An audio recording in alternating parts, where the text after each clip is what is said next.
Vamos lá, boa noite. Terceiro episódio da série.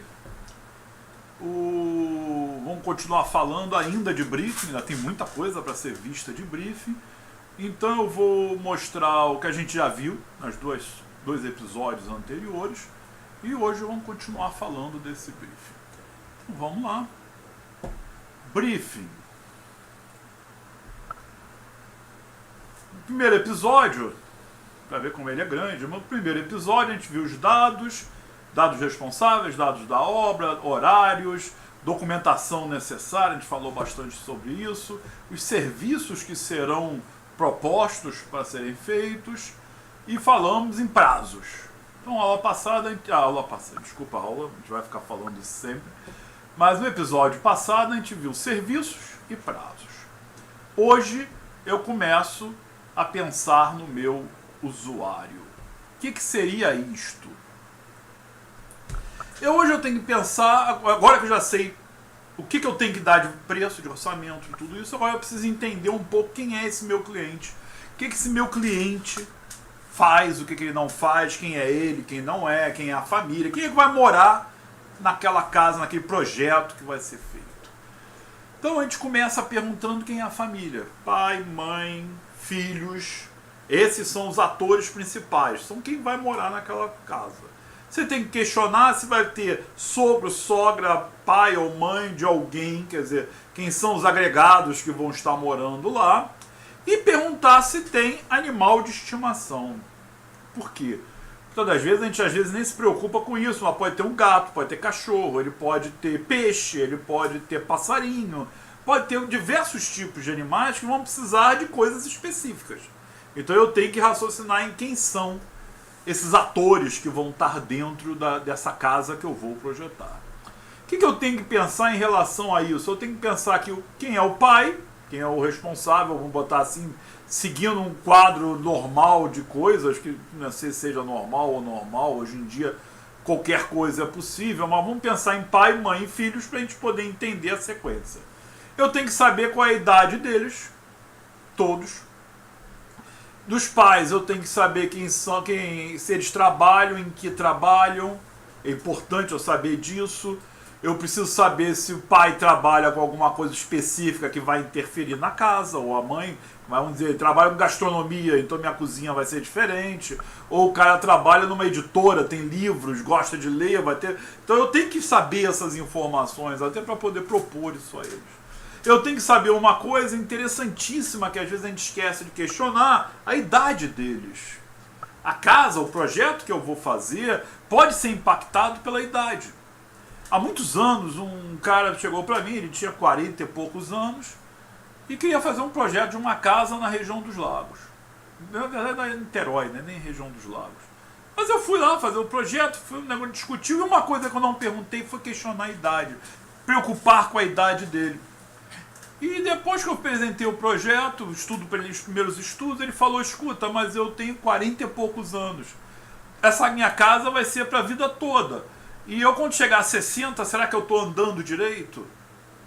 Aí aquilo bateu na minha cabeça. Caramba, eu tenho que questionar isso. Não é que eu tenha que fazer, eu tenho que questionar. Será que eles vão ficar a vida inteira? Se o cara tem 20 anos, 20 e poucos anos, vai demorar muito a chegar lá. Mas se o cara tem 40, 50 anos, daqui a pouco ele precisa de um banheiro um pouquinho melhor do que o banheiro normal. Quer dizer, com alguns ajustes para a pessoa da terceira idade. Então eu tenho que questionar isso, a idade é fundamental. Eu tenho que saber a idade das crianças, são crianças muito pequenas, crianças adolescentes, então isso já influencia no projeto de interiores que eu vou fazer, então eu preciso questionar isto.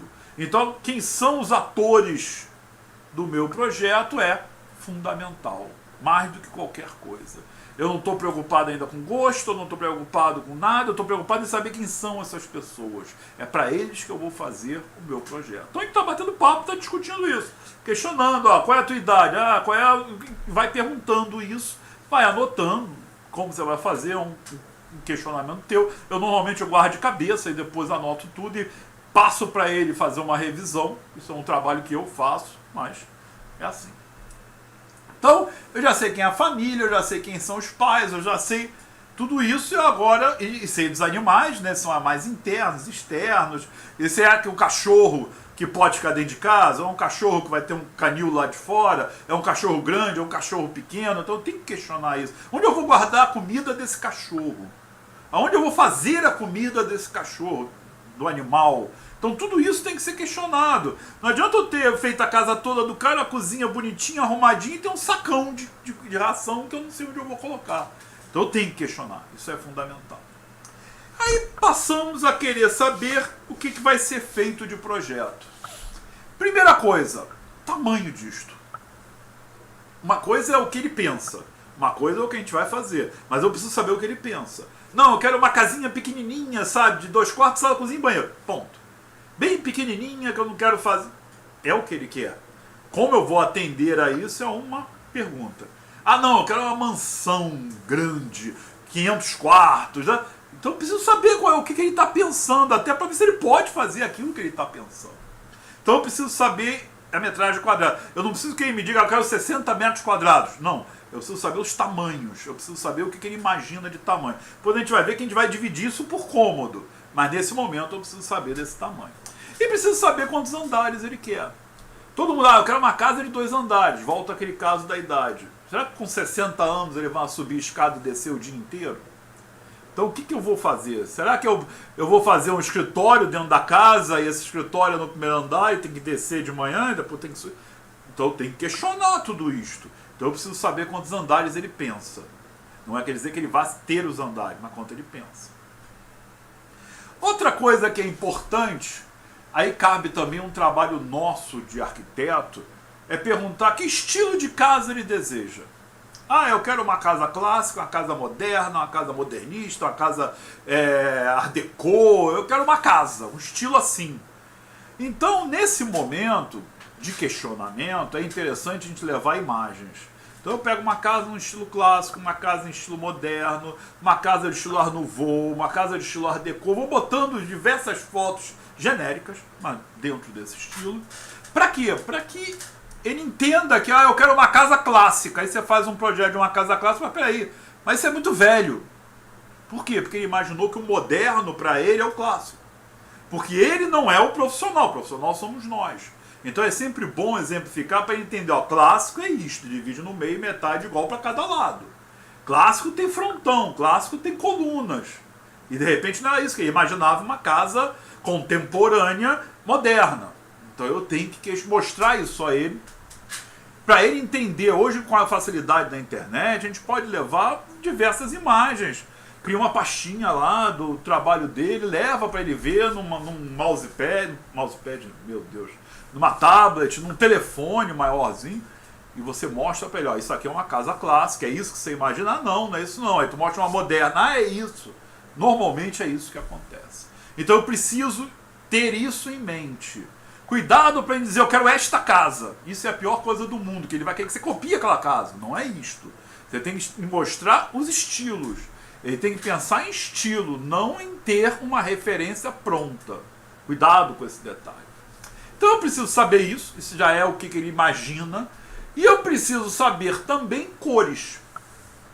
O que seria saber cores? Eu não quero que ele me diga, não, eu quero a cor Pantone, tal. Não é isso. Mas eu quero que ele imagine, não, a minha casa eu quero ela branca. Ponto.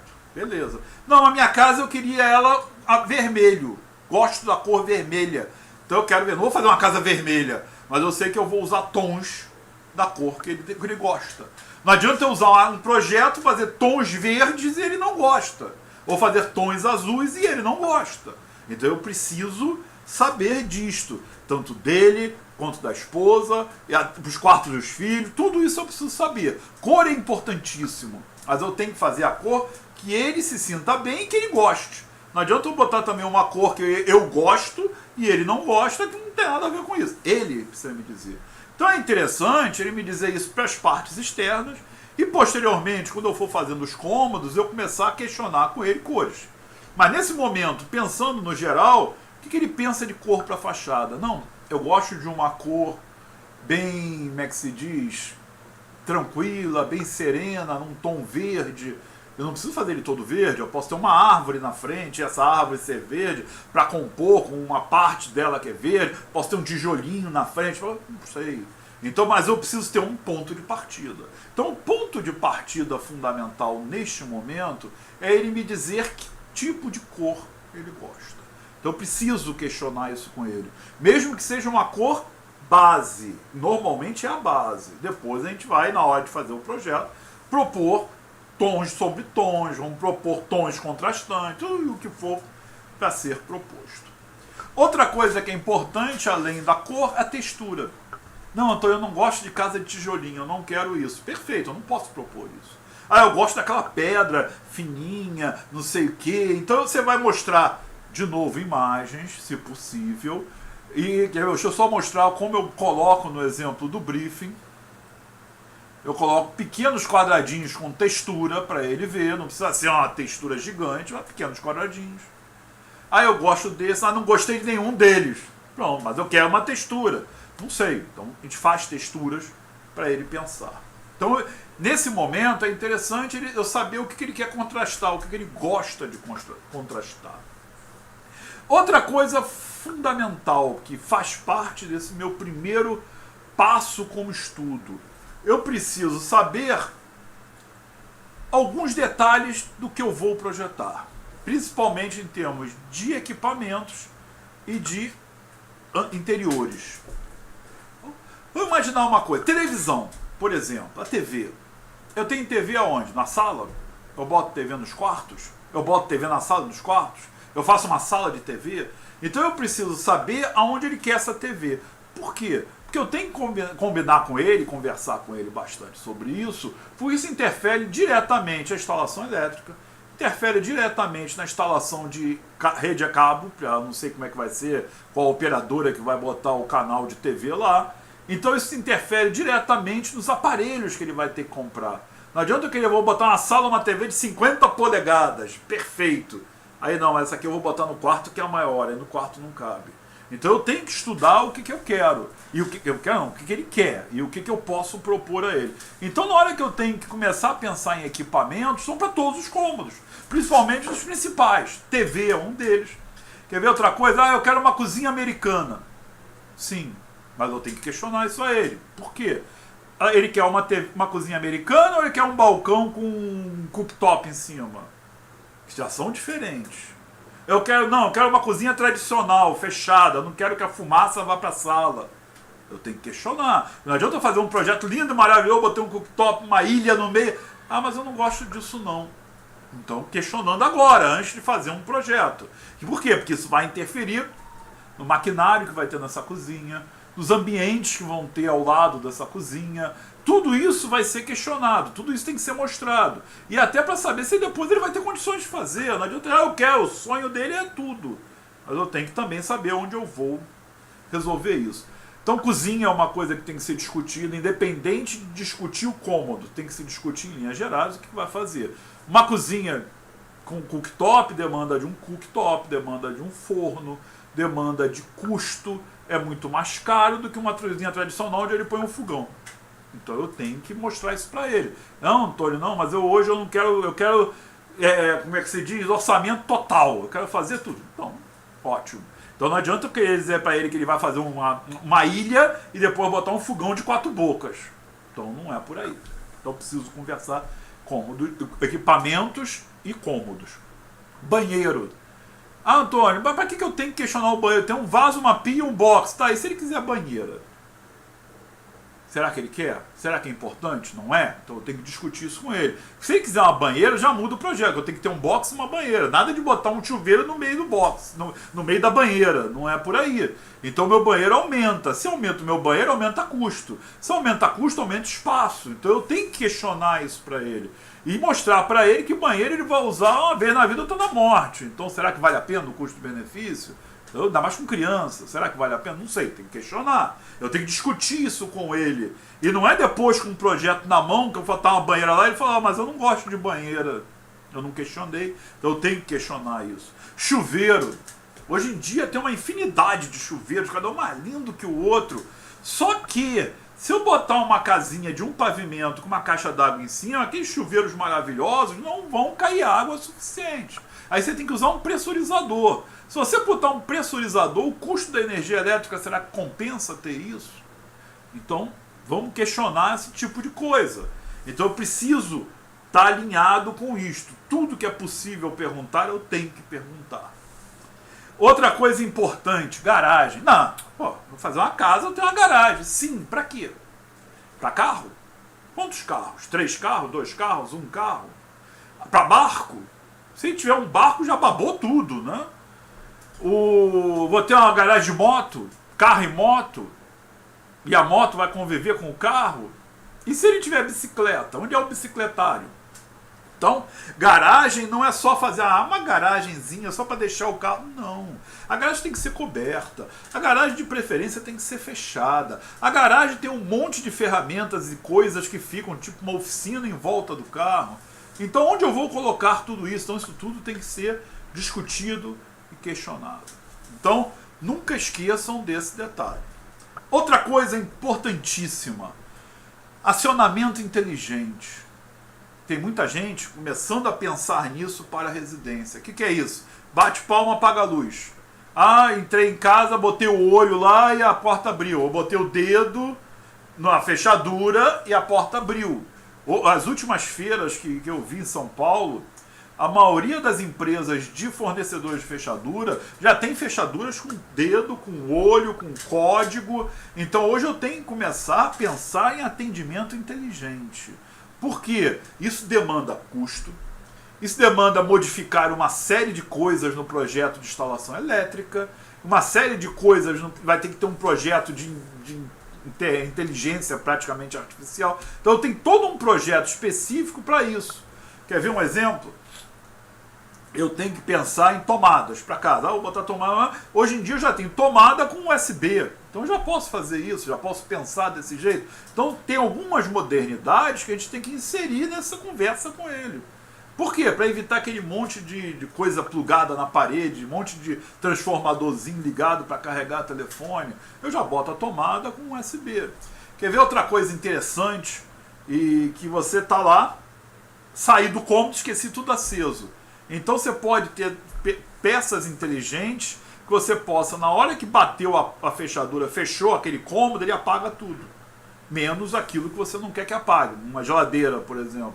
Então você pode fazer esses circuitos eletrônicos específicos com acionamento inteligente, onde você vai economizar energia, você vai economizar o tempo de, o tempo de ficar desligando tudo para sair. Bateu, saiu, apagou. Abriu a porta, volta tudo a funcionar. Isso é acionamento inteligente. Eu posso ter luzes na área externa que eu vou acender apertando um botão, acende as luzes, elas podem apagar simultaneamente. Não sei, você pode inventar o que você quiser. E até ligar eletrodomésticos. Bom, então, essa questão do acionamento inteligente é muito importante, porque é uma novidade no mercado. E é uma coisa que devemos pensar, porque vai ajudar e é mais trabalho para a gente fazer. Que bom.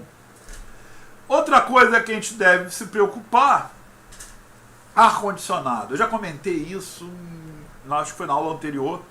Não é aula, desculpa, de novo, no episódio anterior. Ar-condicionado é uma coisa que a gente deve pensar muito. Será que vale a pena ter um ar-condicionado central e dividir para a casa toda? Será que vale a pena ter um ar-condicionado de parede? Então, em termos de custo-benefício, você tem que ter muito bem isso na cabeça para conversar com o teu cliente.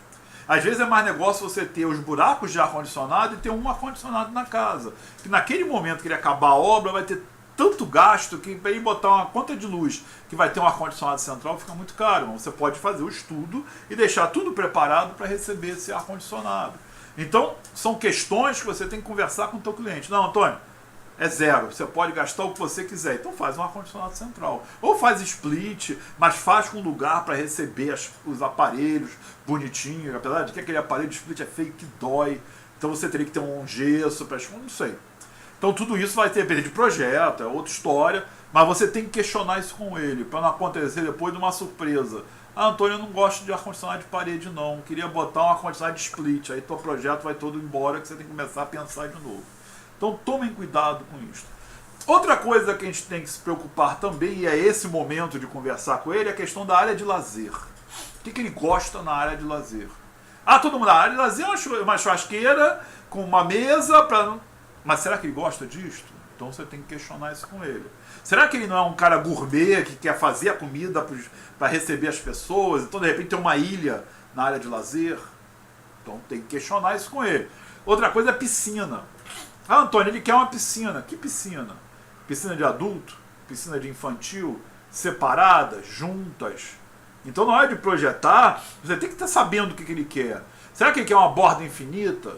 Eu não sei. Borda infinita é igual a uma piscina comum? Não é. Então eu tenho que raciocinar em termos disso. Então a área de lazer e principalmente a piscina tem que ser muito bem pensado.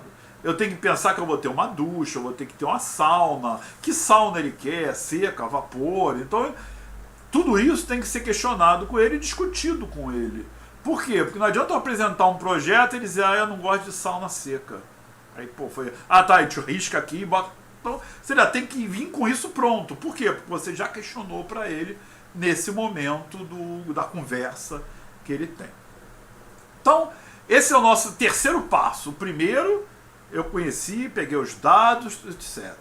No segundo passo, eu questionei o que eu vou apresentar ele de proposta. Nosso terceiro passo é começar uma conversa inicial. Eu tenho que entender os gostos dele, o que ele não gosta, o que ele gosta. Próximo passo agora, eu tenho que começar a definir o que eu vou botar nesse meu projeto. Quarto, sala, etc, etc. Então, quarto episódio vai ser amanhã. E nesse quarto episódio eu vou começar a definir esses ambientes com ele. Se vocês repararem, olha o tempo que eu estou levando para explicar um briefing. Imagina para chegar com a obra pronta. Nosso trabalho como profissional é muito grande, gente. Não é pouca coisa, não. Só que as pessoas, às vezes, querem acelerar o processo e não entendem que tudo isso é trabalho profissional. Se você parar para pensar, eu estou trabalhando esse tempo todo e não ganhei um tostão. Eu só vou ganhar dinheiro se ele fechar a proposta. Porque o trabalho do briefing, que é um baita trabalho, ele não é pago. Ele faz parte de todo um processo, desde que o processo seja aceito. Então, cada vez mais, a gente tem que saber fazer um briefing bem feito, porque eu não posso repetir o briefing. Eu não posso chegar depois, então vamos conversar aqui que faltou uma... Não pode. O briefing tem que ser questionado. Se tem mais coisas, menos coisas, é questão de cada um, gosto de cada um. Eu amanhã vou mostrar como eu uso o briefing, como eu faço tudo isso. Mas é gosto de cada um. Então amanhã teremos o quarto episódio da série, que vai ter muito episódio pela frente. E boa noite para todos. E até amanhã às 7 horas da noite de novo, que eu estarei aqui. Um forte abraço.